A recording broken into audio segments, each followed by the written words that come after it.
தமிழகத்தை உலக மகளிர் தினம் கொண்டாடும் அன்று காவல் நிலையத்தில் ஏற்பட்டிருக்க மரணங்களுடைய எண்ணிக்கை 26 மாறியுள்ளது.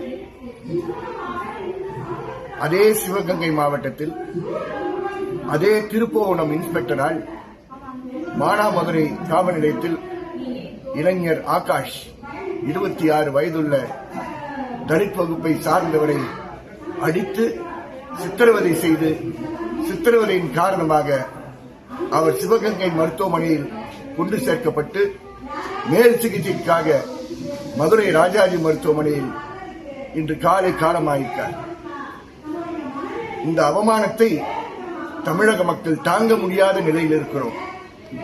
தலித் மக்களுக்கு எதிராக காவல்துறை அத்துமீறல்கள், காவல் நிலைய மரணங்கள் தொடர்ந்து கொண்டிருக்கிறது. இறந்த ஆகாஷினுடைய உடல் முறையாக உயர்நீதிமன்ற ஆணையின்படி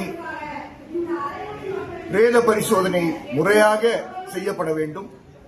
மேஜிஸ்ட்ரேட் அவர்கள் அங்கே குடும்பத்தை சார்ந்தவர்கள் பிணத்தை பார்ப்பதற்கு வாய்ப்பளித்து இன்றே அவருடைய போஸ்ட்மார்ட்டம் அறிக்கையையும்